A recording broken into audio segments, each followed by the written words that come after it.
সুন্দর আমি পরিষ্কার করছি।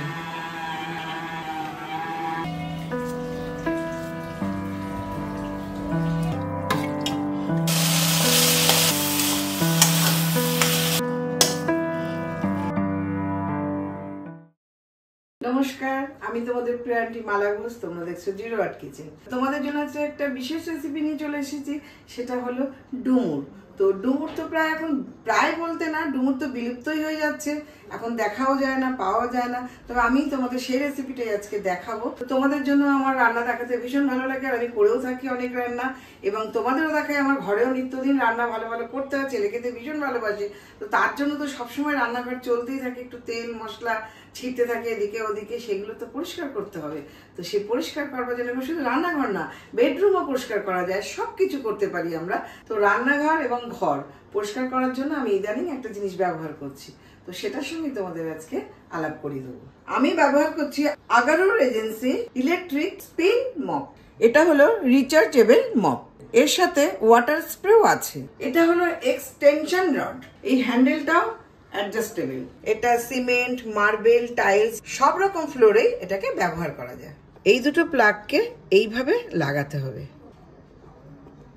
এই বাটনটাকে এই বডির সাথে এইভাবে সেট করতে হবে। এটা নিজের সুবিধা মতো ছোট বড় করা যায়।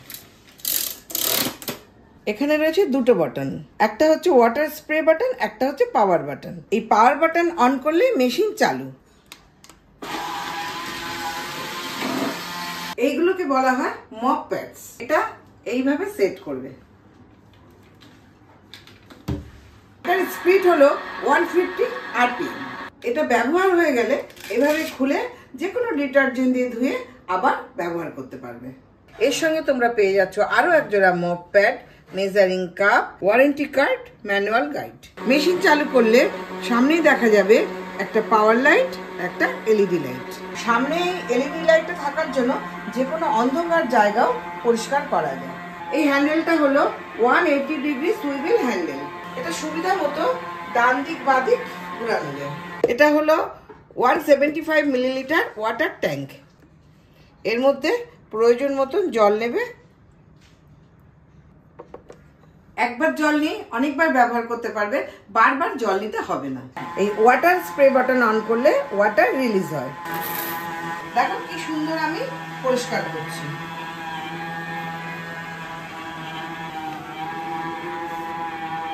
এর সঙ্গে পেয়ে যাচ্ছ একটা চার্জার। এই মেশিনটা 4 ঘন্টা চার্জ দিলে 50 মিনিট ব্যবহার করা যায়।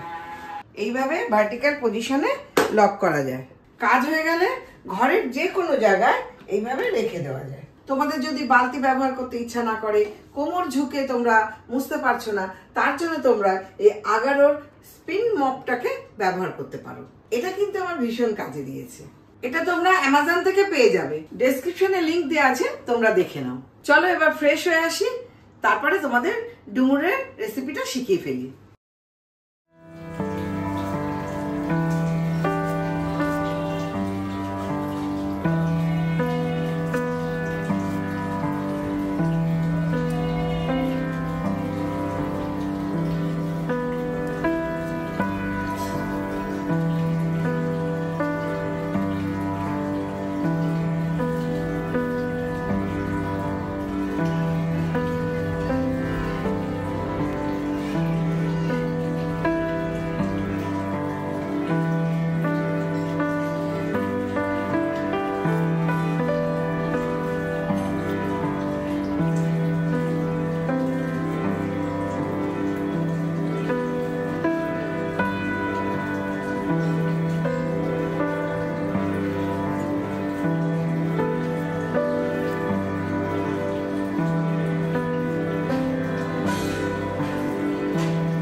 নমস্কার, আমি তোমাদের প্রিয় আন্টি মালা ঘোষ। তোমরা দেখছো জিরো আর্ট কিচেন।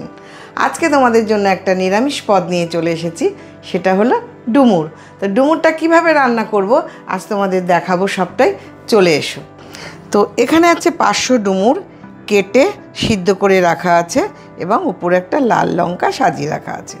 আচ্ছা, এখানে আছে 2টো টমেটো পেস্ট করে রাখা, জিরে বাটা, হলুদ গুঁড়ো, চিনি, এখানে আছে তেজপাতা, কাঁচা লঙ্কা, ফোড়নের জন্য জিরে, গরম মশলার গুঁড়ো, 2টো আলু কেটে ছোট ছোট করে রাখা আছে, নারকেল কুড়ানো, এখানে হলো ঘি, নুন, সর্ষের তেল। তো এটা আজকে আমি রান্না করব পুরোটাই সর্ষের তেল দিয়ে এবং ঘি দিয়ে। তো চলো রান্নাটা শুরু করা যাক।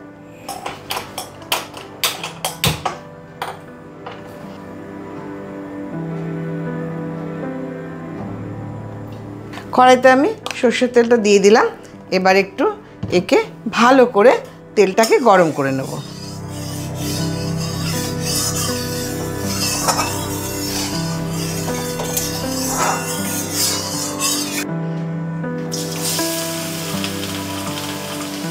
আলুগুলো আমি ভেজে নেব আগে।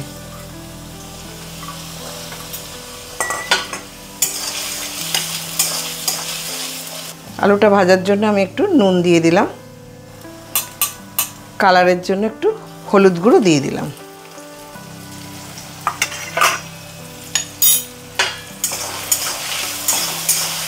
এটাকে খুব সুন্দর করে লাল লাল করে ভেজে নেব।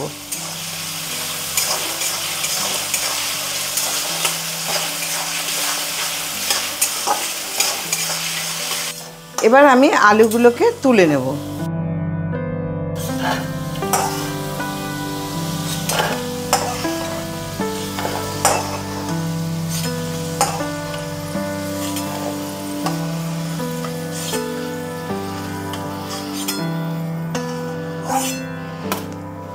আমি আলুগুলো খুব ছোট ছোট করে একদম পুরোটাই ভেজে নিয়েছি, কারণ ডুমুরে তো জল পড়ে না, তো ফুটবেও না, আলু কাঁচা থেকে যাবে। তার জন্য কি করতে হবে, খুব ছোট ছোট করে কেটে একদম পুরোটাই তেলে ভেজে নিতে হবে।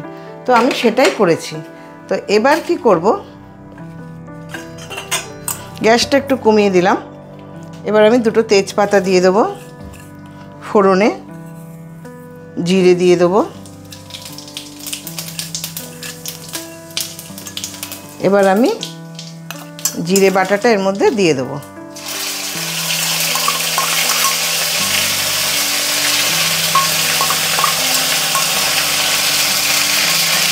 এবার টমেটো বাটা দিয়ে দেবো।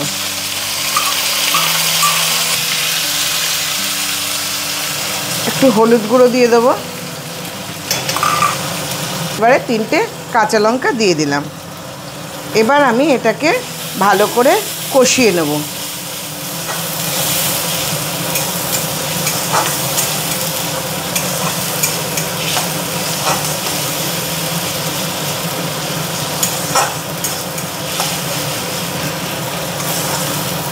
এটা যতক্ষণ না তেল ছাড়বে ততক্ষণ আমি এটাকে এইভাবেই কষে নেব।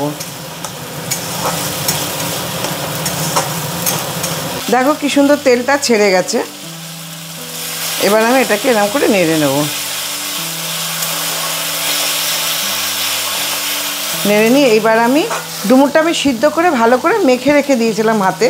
তো কিছুটা আমি মানে গোটা গোটা রেখেছি, কিছুটা আমি হাতে মেখে নিয়েছি, তো যার জন্য এটা এরকম দেখতে হয়েছে।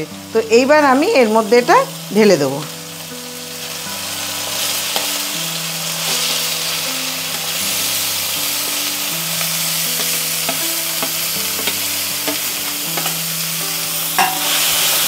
এবার এটাকে আমি এইভাবে কষাবো এবার মশলার সাথে। কাঁচা লঙ্কা খুব সুন্দর একটা ঝাঁঝ বেরোচ্ছে এবং খুব সুন্দর একটা গন্ধ বেরোচ্ছে। এটা হলো নিরামিষ রান্নার একটা প্রধান বৈশিষ্ট্য।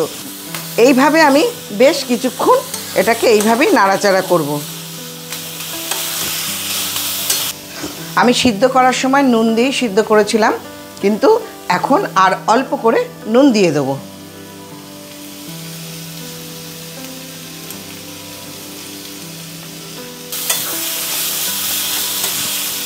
আমার এটা মিনিট 3 নেড়ে চেড়ে নিলাম, নিয়ে এবার আমি আলুগুলো ঢেলে দেবো।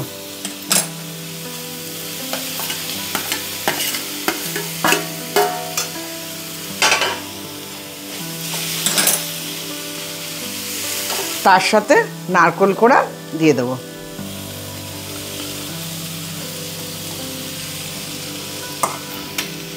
তার সাথে স্বাদ মতো মিষ্টি দিয়ে দেবো। তার সাথে ফ্লেভারের জন্য গরম মশলার গুঁড়ো ছড়িয়ে দেবো।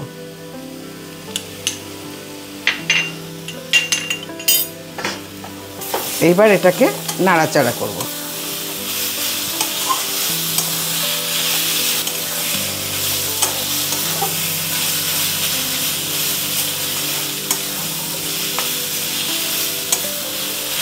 এবার আমি একটু জল দিয়ে দেবো, এটা খুবই টাইট হয়ে গেছে, একটু তরল করার জন্য আমি এরকম জল দিয়ে নাড়ব, নাহলে জিনিসটা কিন্তু পুড়ে যাবে।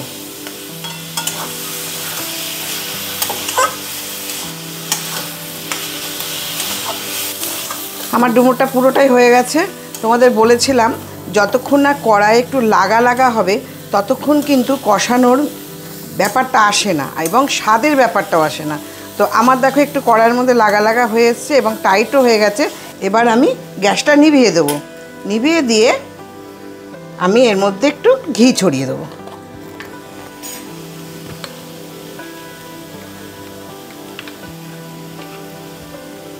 নিরামিষ রান্নায় ঘি না হলে কিন্তু রান্নার স্বাদই আসবে না। দিয়ে ভালো করে নেড়ে চেড়ে দিলাম। এবার একটু গরম মশলা, আর একটু গরম মশলা আমি ওপর থেকে এরকম ছড়িয়ে দেবো।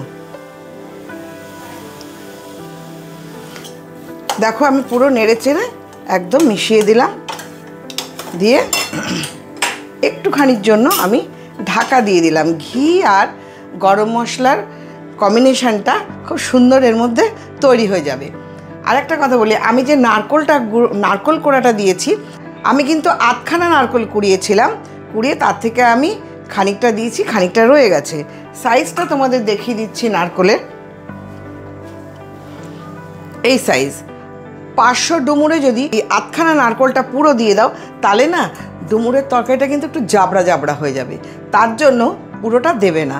ছোট নারকেল এরকম হলে তার থেকেও আধখানা রেখে দেবে, দিয়ে তারপরে ওটাকে মেশাবে, তাহলে কিন্তু খেতেও স্বাদ হবে আর গালের মধ্যে কিন্তু জাবড়া জাবড়াটা লাগবে না। আমি তোমাদের ওই জন্য ওটা বলে দিলাম। তো এবার আমি নামাবো।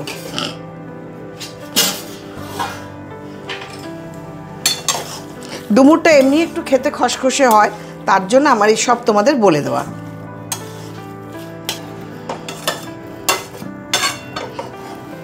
এবার আমি এটা এখানটায় ঢালবো।